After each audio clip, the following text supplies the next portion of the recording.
So guys welcome back to another video. Guys आप देख रहे हैं मिस्टर थर्मोनिक एंड अफेयर्स।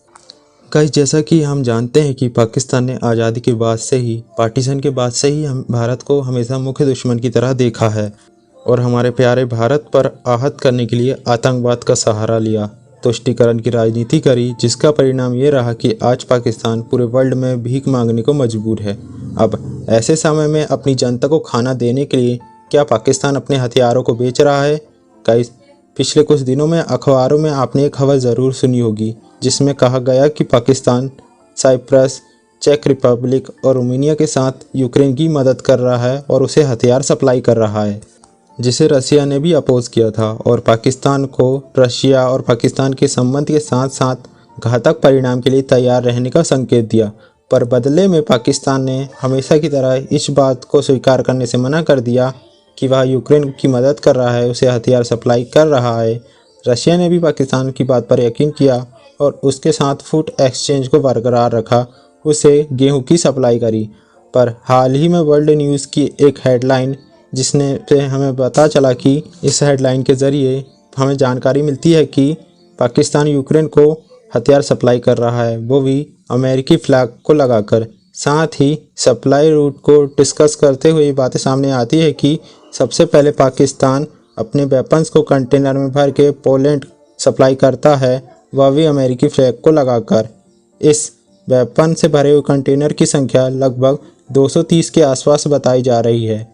जानकारी सामने आती है कि इकोनॉमिक टाइम की एक हेडलाइन से हमें पता चलता है कि ये सारी घटनाएं अप्रैल के माह में घटित हुई है। हालांकि पाकिस्तान ने कभी भी एक्सेप्ट करने से मना कर दिया, पर कुछ ऐसा होता है जो कुछ ऐसी घटनाएं घटित होती हैं जिससे हमें पाकिस्तान के कारनामे सामने आते दिखते हैं। साथ ही हमें पता चलता है उनके बनाए हुए हथियारों, उनकी क्वालिटी और काम क्षमता के बारे में। गाइस हाल ही में आपने पाकिस्तान के पूर्व रक्षा जनरल बाजवा के इंटरव्यू को सुना होगा, जहां पर उन्होंने कहा कि पाकिस्तान आर्मी भारत से युद्ध नहीं कर पाएगी क्योंकि उनके पास ना तो ढंग के हथियार हैं, ना ही वह वर्किंग कंडीशन में हैं। इसके बाद ही पाकिस्तान ने हथियारों को यूक्रेन को सप्लाई किया।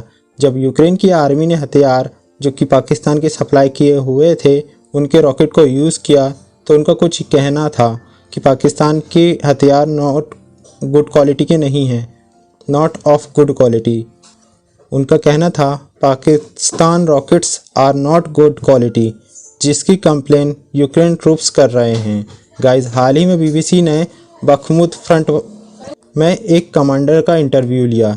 ये जो कमांडर हैं वह यूक्रेन की टैंक बटालियन जो कि 17 टैंक बटालियन है उसके कमांडर हैं, जहां पर वे इंटरव्यू देते हुए बताते हैं कि हाल ही में 1 साल पहले वह एक दिन में 40 रॉकेट फायर करते थे रशिया टारगेट के ऊपर एग्रेसिव अटैकिंग मोड पर जल्द ही उनके पास हथियारों की सप्लाई ख़त्म हो गई है।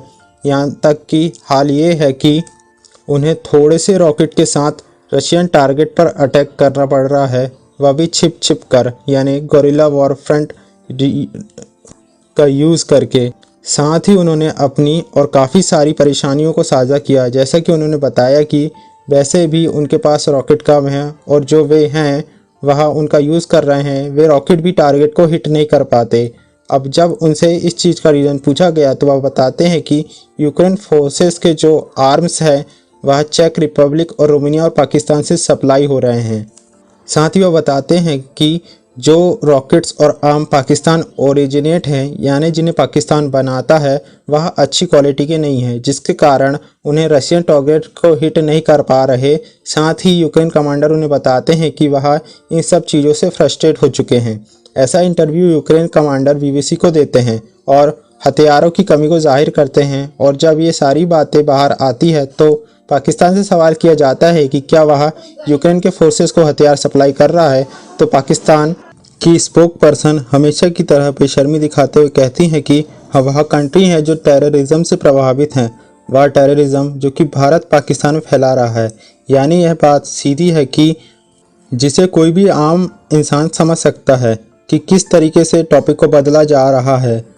गाइस अभी यहाँ पर एक सवाल उठता है कि एक ऐसी कंट्री जो खुद ही भूखे मरने के कगार पर है, वह आखिर यूक्रेन की हेल्प क्यों कर रही है? तो इसका जवाब हमें मिलता है अखबार की हेडलाइन पर, जहां पर हमें पता चलता है कि दरअसल यूक्रेन पाकिस्तान को इन रॉकेट के बदले Mi-17 हेलीकॉप्टर के स्पेयर पार्ट्स और इंजन को सप्लाई कर रहा है।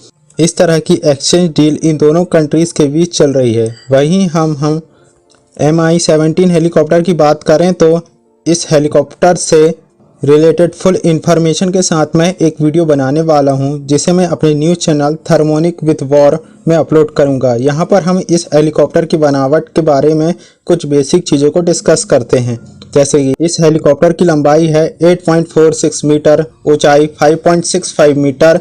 वहीं इसके वजन की बात करें तो यह हेलीकॉप्टर 7400 किलोग्राम का है। यह हेलीकॉप्टर 3 टर्बो इंजन से चलता है। इसकी कैपेसिटी मैक्सिमम स्पीड है 280 किलोमीटर पर घंटा। इसमें हम 24 जवान और 12 स्ट्रेचर को रख सकते हैं। इस हेलीकॉप्टर की पेलोड क्षमता यानी हथियार ले जाने की क्षमता की बात अगर हम करें तो इस हेलीकॉप्टर में हम 500 किलो के बॉम्ब, असला बारूद को ले जा सकते हैं।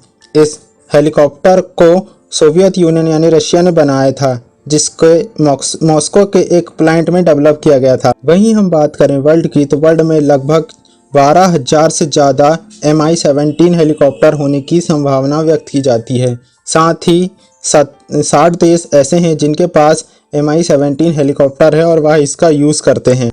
वहीं हम बात करें यूक्रेन की तो गाइस मुझे लगता है कि कंडीशन कुछ इस तरीके से है कि अब यूक्रेन के पास फायर करने के लिए प्रॉपर रॉकेट्स नहीं हैं।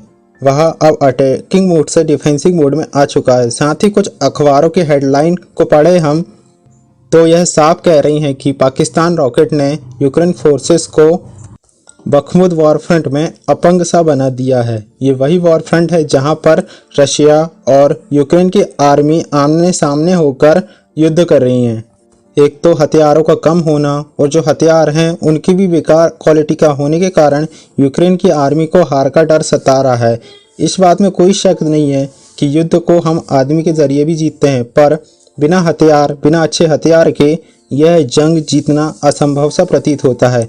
वहीं जब आपका दुश्मन कोई और नहीं, एकदम रशिया जैसा बड़ा देश हो जो कि पूरी दुनिया में हथियारों की सप्लाई करता है, अब इन सभी चीज़ों को देखकर जो वहाँ के कमांडर हैं उनकी एक लाइन को हाईलाइट किया जा रहा है, जहाँ पर वे बोलते हैं we are worried our western allies are getting tired to helping us, यानी कि हम इस बात के लिए चिंतित हैं कि जो हमारे वेस्टर्न अलाइन हैं वह हमारी हेल्प कर करके थक चुके हैं और ये हमें काफ़ी ज़्यादा डराती है। गाइस तो इस तरीके की ये सारी चीज़ें जो अभी न्यूज़ में चल रही हैं हमने इस वीडियो में डिस्कस करी। वीडियो अच्छा लगा हो, एक्सप्लेनेशन अच्छा लगा तो वीडियो को लाइक कर, चैनल को सब्सक्राइब करें। मिलते हैं नेक्स्ट वीडियो में इसी तरीके से करंट अफेयर से रिलेटेड किसी वीडियो में। तब तक के लिए बाय।